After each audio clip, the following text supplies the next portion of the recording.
솔로몬이 성전 건축하기를 마치고 백향목 널판으로 성전의 안벽 곧 성전 마루에서 천장까지의 벽에 입히고 또 잣나무 널판으로 성전 마루를 놓고 또 성전 뒤쪽에서부터 20규빗 되는 곳에 마루에서 천장까지 백향목 널판으로 가로막아 성전의 내소 곧 지성소를 만들었으며 내소 앞에 있는 외소 곧 성소의 길이가 40규빗이며 성전 안에 입힌 백향목에는 박과 핀 꽃을 아로새겼고 모두 백향목이라 돌이 보이지 아니하며 여호와의 언약궤를 두기 위하여 성전 안에 내소를 마련하였는데 그 내소의 안은 길이가 20규빗이요 너비가 20규빗이요 높이가 20규빗이라.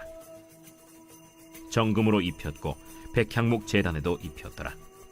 솔로몬이 정금으로 외소 안에 입히고 내소 앞에 금사슬로 건너지르고 내소를 금으로 입히고 온 성전을 금으로 입히기를 마치고 내소에 속한 제단의 전부를 금으로 입혔더라. 내소 안에 감람나무로 두 그룹을 만들었는데 그 높이가 각각 10규빗이라. 한 그룹의 이쪽 날개도 5규빗이요 저쪽 날개도 5규빗이니 이쪽 날개 끝으로부터 저쪽 날개 끝까지 10규빗이며 다른 그룹도 10규빗이니 그 두 그룹은 같은 크기와 같은 모양이요 이 그룹의 높이가 10규빗이요 저 그룹도 같았더라. 솔로몬이 내소 가운데에 그룹을 두었으니 그룹들의 날개가 퍼져 있는데 이쪽 그룹의 날개는 이쪽 벽에 닿았고 저쪽 그룹의 날개는 저쪽 벽에 닿았으며 두 날개는 성전의 중앙에서 서로 닿았더라. 그가 금으로 그룹을 입혔더라.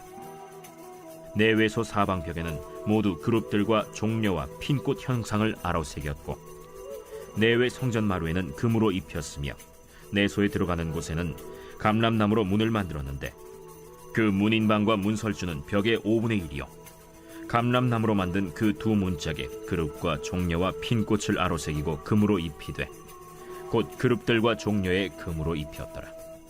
또 외소의 문을 위하여 감람나무로 문설주를 만들었으니 곧 벽의 4분의 1이며 그 두 문짝은 잣나무라.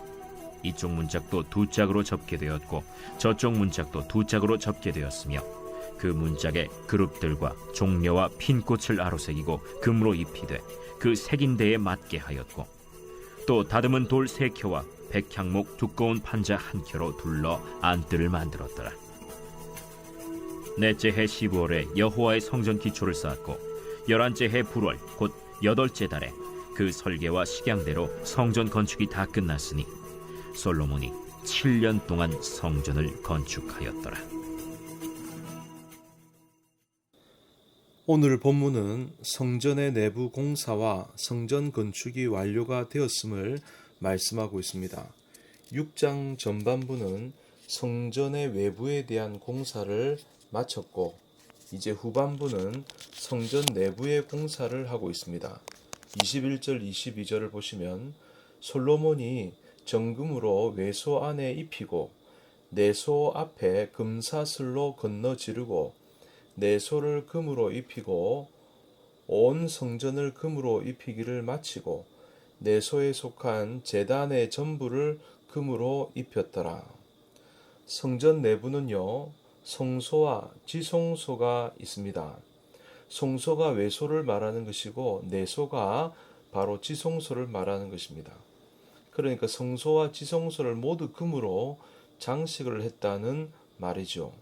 이 부분을 역대하 3장 6절에 보면 솔로몬이 성전 내부를 금으로 입히는 데에만 600달란트가 들었다고 기록하고 있습니다. 600달란트는 지금 무게로 24,400kg이 된다고 합니다. 그러니까 우리가 가늠이 안 될 정도로 엄청난 양의 금을 가지고 내부를 장식을 한 것입니다. 그러면 여러분, 솔로몬이 무슨 이유 때문에 성전 내부를 이렇게 엄청난 양의 금을 들여서 장식을 했을까요? 그 이유가 무엇입니까? 솔로몬이 단순히 자기의 부를 자랑하고 명예를 높이기 위해서 그런 일을 했던 것이 아닙니다. 만일 솔로몬이 거기에 목적을 두고 있었다면 내부만 금으로 장식을 할 것이 아니라 외부에도 금으로 입혔을 것입니다. 그리고 성전 외부로 사용된 돌이나 나무에 금으로 도배를 했을 것입니다. 그러나 솔로몬은 성전의 내부에만 국한해서 금을 입혔던 것입니다. 여러분, 이게 무엇을 의미할까요? 오늘 본서의 기자가 이 사실을 강조하고 있는 것은 성도들 역시도 하나님의 성전인 자신을 가꾸는 데 있어서 외면보다 내면을 더 중요시해야 한다는 사실을 가르쳐 주기 위해서라는 것입니다. 그리고 우리 하나님은 내면을 잘 가꾼 심령의 성전을 하나님은 세상 그 어떤 것보다도 귀하게 보신다는 말씀을 하고 있습니다. 여러분, 복음서에 보면 바리새인들과 서기관들, 종교 지도자들, 그들을 우리 주님이 악하게 보신 것은 바로 이것 때문입니다. 그들에게 뭐라고 말을 했습니까?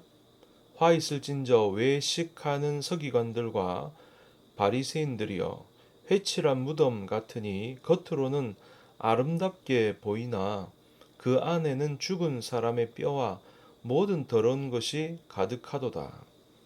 그들은 겉으로는 그럴듯했습니다. 경건한 척하면서도 속은 하나님과 상관없는 사람들이었습니다. 온갖 더러운 탐욕과 죄악으로 가득 채워갔습니다. 주님이 보실 때 오죽 역겨웠으면 회칠한 무덤이라고 했겠습니까? 여러분, 우리는 눈에 보이는 것을 절대시하는 세상 속에 살고 있습니다. 그 사람이 가진 내면이나 진실은 상관이 없이 오로지 외모와 겉으로 드러나는 부와 명예, 권력을 통해서 사람을 평가하는 시대에 살고 있습니다.